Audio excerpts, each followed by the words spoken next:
Pursuit of happiness. ये Chris garden के जीवन की सच्ची कहानी है जो शायद आपको जीवन में कुछ करने के लिए प्रेरित कर दे। ये कहानी शुरू होती है सन 1981 से, जहां पर हमें सैन फ्रांसिस्को दिखाया जाता है। क्रिस गार्डनर जो अपनी पूरी जिंदगी की सेविंग्स को पोर्टेबल बोन डेंसिटी स्कैनर्स को खरीदने में इन्वेस्ट कर देता है, लेकिन क्रिस की किस्मत उसका साथ नहीं देती। ये मशीन पूरी तरह से मार्केट में फ्लॉप हो जाती है और अब उसकी मशीन, उसके स्कैनर्स बिकना बहुत मुश्किल हो जाते हैं, जिस वजह से धीरे धीरे उसकी फाइनेंशियल कंडीशन बहुत ज्यादा खराब हो जाती है। क्रिस अपनी पत्नी लिंडा और अपने बेटे क्रिस्टोफर के साथ एक किराए के घर पर रहता है। क्रिस्टोफर की फीस, घर का किराया और बहुत सारे और भी खर्चे हैं, जिन सब का बर्डन अब उसकी पत्नी के ऊपर आता है, जिस वजह से इन दोनों के रिश्ते अब खराब होना शुरू हो जाते हैं। हालांकि इसमें क्रिस की और उसकी पत्नी की कोई भी गलती नहीं होती। फाइनेंशियली बहुत ज्यादा स्ट्रगल कर रहे होते हैं। क्रिस भी बहुत मेहनत कर रहा है और उसे अपना घर चलाने के लिए महीने में 4 स्कैनर्स को बेचना होगा, लेकिन एक भी स्कैनर मुश्किल से बिक पाता है। अब एक दिन क्रिस जब अपने क्लाइंट को फोन कर रहा होता है, तभी उसके सामने एक बहुत ही शानदार गाड़ी आकर रुकती है, जिससे एक आदमी उतरता है। क्रिस उस गाड़ी को देखते ही रह जाता है। वो अपने आप को रोक नहीं पाता और उस आदमी से पूछता है कि I got 2 questions, what you do and how do you do it. यानी कि आप क्या करते हैं और इस सब को कैसे मैनेज करते हैं। वो आदमी एक बिल्डिंग की तरफ इशारा करते हुए कहता है कि I am a share broker. और जब क्रिस उस बिल्डिंग की तरफ देखता है तो वहां से जो भी कोई निकल रहा होता है वो सब के सब खुश होते हैं। उनके चेहरों पर मुस्कुराहट होती है, जो क्रिस की जिंदगी से लगभग पूरी तरह से गायब हो चुकी है। और क्रिस तय करता है कि वो भी एक शेयर ब्रोकर बनेगा। वो घर जाता और अपनी पत्नी से कहता है कि मैं सोच रहा हूँ कि मैं इस काम को छोड़ दूं और कोई जॉब कर लूं। उसकी पत्नी कहती है कि तुम बिल्कुल सही सोच रहे हो, वैसे भी तुम्हारे स्कैनर्स को कोई नहीं खरीदता। वो कहता है कि मैं सोच रहा हूं मैं एक शेयर ब्रोकर बन जाऊं। उसकी पत्नी उसे हैरानी से देखते हुए कहती है, नॉट एन एस्ट्रोनॉट, मतलब तुम एस्ट्रोनॉट नहीं बनना चाहते। दरअसल उसकी पत्नी को उस पर बिल्कुल भी कॉन्फिडेंस नहीं है। एक तरह से वो उसका मजाक उड़ाती है। ये सुनकर क्रिस को बिल्कुल भी अच्छा नहीं लगता। उसकी पत्नी अब तय कर लेती है कि वो क्रिस के साथ नहीं रहेगी और वो अपने बेटे को लेकर घर छोड़कर चली जाती है। क्रिस को इस बात से बहुत गुस्सा आता है। वो अपनी पत्नी से मिलता है और कहता है कि अगर तुम जाना चाहती हो तो जा सकती हो, लेकिन मेरा बेटा मेरे साथ रहेगा, क्योंकि क्रिस अपने बेटे से बहुत प्यार करता है और वो भी जानता है कि लीगली वो अपनी पत्नी से अपने बेटे को नहीं ले सकता। पर इसी दौरान उसकी पत्नी की यूरोप में कहीं जॉब लग जाती है, जिसके चलते उसे यूरोप जाना पड़ता है और क्रिस को उसका बेटा वापस मिल जाता है। क्रिस जिस घर में रहता है उसने कई महीनों से रेंट नहीं दिया और एक दिन उसका ओनर उसके पास आता है और कहता है कि तुमने रेंट पे नहीं किया, मुझे अपने घर को पेंट करवाना है, तुम मेरा घर खाली कर दो। क्रिस कहता है कि मुझे कुछ दिनों की मोहलत और दे दो।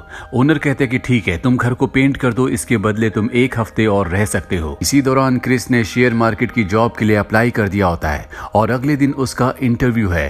रात को घर पेंट कर रहा होता है, तभी उसके घर में पुलिस आ जाती है और उसे अरेस्ट कर लिया जाता है।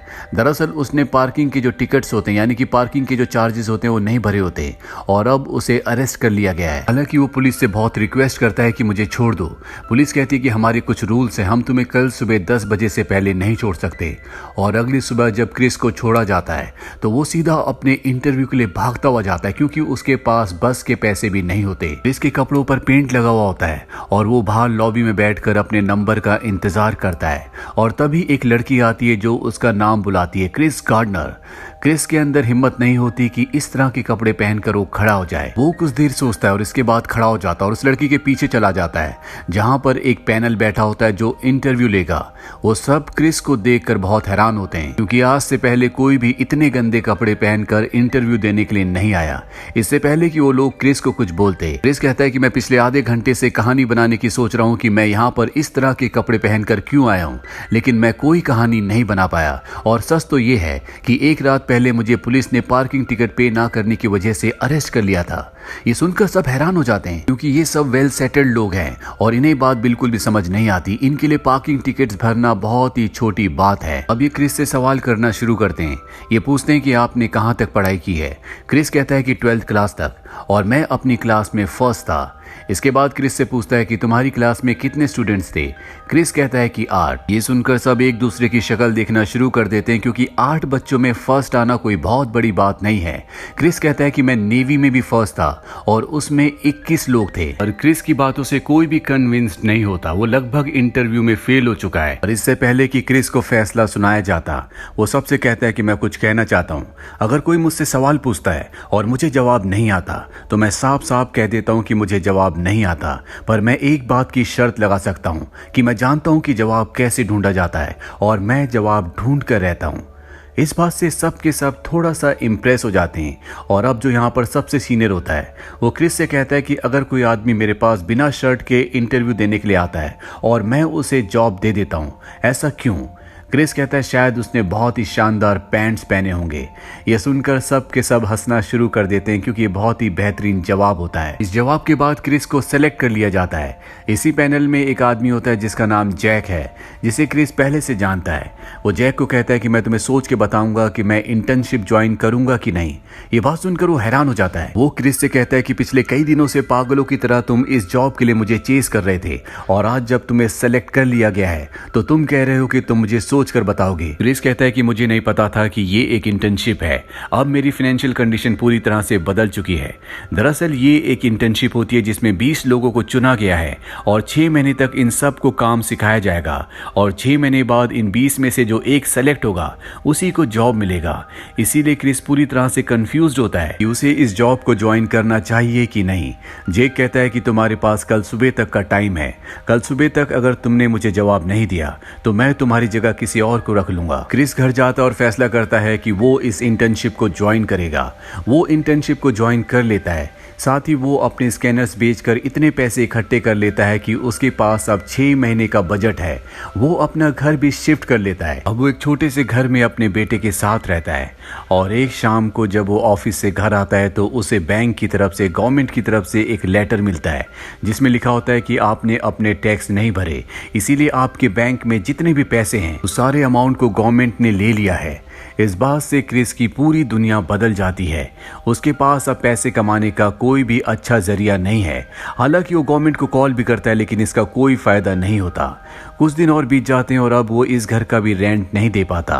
और एक रात को जब वो अपने बेटे के साथ वापस आता है तो वो देखता है कि उसका सामान बाहर है। उसे नहीं पता कि उसे कहाँ जाना है। उसके पास उसका बेटा है, उसका सामान है और जेब में पैसे नहीं है। इसीलिए वो अपने एक दोस्त के पास जाता है जिसने कभी उससे कुछ डॉलर उधार लिए थे। वो उसका दरवाजा खटखटाता है और कहता है कि मुझे मेरे पैसे वापस करो। और उसका दोस्त दरवाजा नहीं खोलता क्योंकि वो उसके पैसे नहीं लौटाना चाहता। क्रिस अब पूरी तरह से हताश है। उसके पास उसका सामान है, साथ ही उसका छोटा सा बेटा। उसे समझ नहीं आता कि उसे क्या करना चाहिए। वो अपना सामान और अपने बेटे को लेकर मेट्रो स्टेशन पर जाता है और सोच रहा होता है कि अब वो कहाँ जाएगा। ना तो उसके पास घर है और ना ही पैसे। क्रिस का बेटा क्रिस्टोफर पूछता है कि हम कहाँ जा रहे हैं। क्रिस कहता है कि मुझे नहीं पता। उसके पास जाने के लिए, रहने के लिए कोई भी जगह नहीं है। और तभी क्रिस के मन में एक आइडिया आता है। वो अपने बेटे को एक गेम खिलाता है जिसमें वो उसे चीजों को विजुलाइज करने के लिए कहता है। उसका बेटा भी उसके साथ खेलना शुरू कर देता है और खेल खेल में वो उसे मेट्रो के टॉयलेट में ले जाता है और दरवाजे को अंदर से बंद कर देता है। वो वहां पर नीचे कुछ पेपर्स बिछाकर उसी पर बैठ जाता है और अपने बेटे को अपनी गोद में लिटा लेता है। उसे पता है कि आज रात उसे यहीं टॉयलेट में बितानी होगी। हालांकि कई बार बाहर से लोग दरवाजा खटखटाते भी हैं लेकिन क्रिस दरवाजा नहीं खोलता। उसकी आंखों में आंसू होते हैं। क्रिस ने अपने आप को जिंदगी में इससे ज्यादा लाचार कभी महसूस नहीं किया। अगली सुबह वो अपने बेटे को स्कूल छोड़ने के बाद खुद अपने काम पर चला जाता है। काम से आने के बाद वो अपने बेटे को स्कूल से लाता है और अब वो शेल्टर ढूंढने के लिए चर्च में जाता है। लेकिन उस चर्च में उसे बताया जाता है कि ये चर्च सिर्फ फीमेल्स के लिए और बच्चों के लिए है। क्रिस अपने बेटे से बहुत प्यार करता है, इसीलिए वो उसे छोड़ना नहीं चाहता। वो एक दूसरे चर्च में जाता है जहां पर उसे जगह मिल जाती है। लेकिन अगर उसे रोज चर्च में रहना है तो उसे टाइम पर यहाँ पर आना होगा, क्योंकि लाइन के शुरू के कुछ लोगों को ही चर्च में शेल्टर मिलता है, बाकी लोगों को नहीं दिया जाता क्योंकि यहाँ पर लिमिटेड जगह है। और क्रिस का असली स्ट्रगल अब शुरू होता है। हालांकि उसका ऑफिस 7 बजे तक है लेकिन वो तय करता है कि वो 5 बजे तक ही काम करेगा। इसीलिए वो पूरा दिन पानी नहीं पीता, क्योंकि अगर उसने पानी पिया तो उसे टॉयलेट जाना होगा जिसमें टाइम वेस्ट होगा और वो अपने काम को 5 बजे तक खत्म नहीं कर पाएगा। इसीलिए वो दिन भर लगातार काम करता रहता है। इसी तरह से अब क्रिस के दिन गुजरना शुरू हो जाते हैं। वो काम करता है, अपने बेटे को स्कूल लाता है और इसके बाद चर्च की लाइन में लग जाता है। अभी भी उसके पास एक स्कैनर बचा होता है जिसे वो बेचकर कुछ पैसे कमाना चाहता है। एक दिन वो अपने बेटे को बास्केटबॉल खिलाने के लिए ले जाता है। हालांकि उसका बेटा तो खेल रहा होता है, लेकिन क्रिस अंदर से टूटा हुआ है और वो उसी टूटे दिल से अपने बेटे को कहता है कि कभी किसी को ये मत बोलने देना कि तुम कोई काम नहीं कर सकते। लोग जब खुद कोई काम नहीं कर पाते तो वो तुम्हें भी ये बताना चाहते हैं कि तुम भी नहीं कर पाओगे। अगर तुम्हारे कोई सपने हैं तो तुम्हें उन्हें संजोना होगा। अगर जिंदगी में तुम कुछ पाना चाहते हो तो जाओ और उस चीज को छीन लो। बस बात यहीं पर खत्म हो जाती है। दरअसल क्रिस ने ये बात अपने बेटे को अपने दिल से बोली होती है।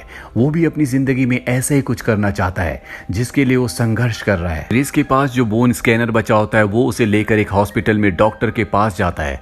ये डॉक्टर स्कैनर को खरीदना चाहता है, पर जब क्रिस उसका डेमो देता है तो मशीन नहीं चलती, जिससे क्रिस का दिल टूट जाता है क्योंकि उसके पास अब पैसे पूरी तरह से खत्म हो चुके हैं। वो वापस चर्च आता और रात को उस मशीन को चेक करता है। उसे पता चलता है कि इसका एक पार्ट खराब हो गया है और उस पार्ट को खरीदने के लिए उसके पास पैसे नहीं होते। वो अपने बेटे क्रिस्टोफर को लेकर एक हॉस्पिटल जाता है जहां पर उसे अपना ब्लड बेचना पड़ता है, जिसके बदले उसे कुछ पैसे मिलते हैं और उन पैसों से वो उस पार्ट को खरीदता है। वापस आने के बाद वो उस पार्ट को जब मशीन में लगाता है, मशीन ठीक हो जाती है, जिससे उसे बहुत खुशी होती है और अब उस मशीन को बेचकर कुछ पैसे कमाता है। और वो अपने बेटे के साथ आज चर्च में नहीं जाता, बल्कि एक अच्छा कमरा किराए पर लेता है जहां पर ये दोनों के दोनों रात वहीं पर गुजारते हैं। कई दिनों के बाद इन्होंने टीवी देखा है और रात को ये दोनों के दोनों वहीं पर सो जाते हैं। वहीं क्रिस पूरी मेहनत कर रहा होता है। वो पूरे दिन कॉल्स करता है, साथ ही पर्सनली लोगों से मिलता है और वापस आने के बाद वो अपनी पढ़ाई भी करता है क्योंकि उसका एग्जाम होने वाला है। दरअसल इस इंटर्नशिप में एक थ्योरी का एग्जाम भी है जिसे पास करना बहुत ही जरूरी है और क्रिस के साथ जितने भी बाकी 19 लोग होते हैं ये सब के सब हाईली क्वालिफाइड होते हैं। क्रिस एक ऐसा होता है जो सिर्फ 12th पास होता है। एग्जाम का दिन आता और क्रिस ने बहुत अच्छी तैयारी की होती है, जिस वजह से वो सबसे पहले एग्जाम देकर निकल जाता है। उसी के साथ एक और इंटर्न होता है जो एग्जाम देकर उसी के साथ उसी लिफ्ट में आ जाता है जिससे वो जा रहा होता है। और जब एग्जाम के बारे में बात करते हैं वो आदमी क्रिस से पूछता है कि तुम्हारा एग्जाम कैसे हुआ। क्रिस कहता है कि सारा आसान था, बस ऐसे क्वेश्चंस में मुझे थोड़ी सी प्रॉब्लम हुई। ये सुनकर वो हैरानी से पूछता है ऐसे क्वेश्चंस? दरअसल उसने ऐसे क्वेश्चंस को देखा ही नहीं था जो कि क्वेश्चन पेपर के पीछे थे। एग्जाम रूम की तरफ भागता है, लेकिन शायद अब इसका कोई फायदा नहीं है। और अब वो दिन आ जाता है जब एग्जाम का रिजल्ट आना है, जहां पर इन सब में से एक आदमी को जॉब के लिए चुना जाएगा। एक एक करके सबको बुलाया जाता है और जब क्रिस को बुलाया जाता है तो वहां पर वही सब लोग होते हैं जिन सब ने सबसे पहले उसका इंटरव्यू लिया था। और इनमें जो सबसे सीनियर होता है वो क्रिस से कहता है कि आज तुमने बहुत अच्छी शर्ट पहनी है। क्रिस कहता है कि आज मेरा यहाँ पर आखिरी दिन है, मैंने सोचा क्यों ना मैं एक अच्छी शर्ट पहन कर जाऊं। वो कहता है कि अगर तुम्हें ये शर्ट कल भी पहननी पड़े तो क्या तुम पहनना चाहोगे। ये सुनकर क्रिस की आंखों में आंसू आ जाते हैं क्योंकि वो पिछले 6 महीने से बहुत स्ट्रगल कर रहा है जिसके बारे में किसी को नहीं पता। उसके पास कोई घर नहीं है, उसके पास खाने के पैसे भी पूरे नहीं है, साथ ही उसके पास उसके बेटे की जिम्मेदारी है। क्रिस कहता है कि हाँ, यानी कि क्रिस को ये जॉब मिल चुका है। क्रिस का सीनियर उससे पूछता है क्या ये आसान था क्रिस? क्रिस कहता है कि नहीं सर, ये बिल्कुल भी आसान नहीं था। और अब क्रिस की जिंदगी में सब कुछ ठीक हो चुका है। और इस कहानी के अंत में हमें दिखाया जाता है जहां क्रिस अपने बेटे के साथ जा रहा होता है और तभी वहां से एक आदमी क्रॉस होता है और ये वही असली क्रिस गार्डनर है जिसके ऊपर ये पूरी की पूरी कहानी, ये पूरी की पूरी फिल्म बनाई गई है। इसके कुछ सालों बाद क्रिस जॉब छोड़ देता है और अपनी खुद की फर्म खोलता है जिसे वो $1 मिलियन में बाद में बेचता है। आज क्रिस बहुत अमीर आदमी है, साथ ही वो एक मोटिवेशनल स्पीकर भी है। वो लोगों को जिंदगी में मोटिवेट करता है ताकि उसकी तरह लोग भी जिंदगी में कामयाब हो सके। तो ये थी पूरी कहानी परस्यूट ऑफ हैप्पीनेस की। उम्मीद करते हैं कि ये कहानी आपको पसंद आई होगी।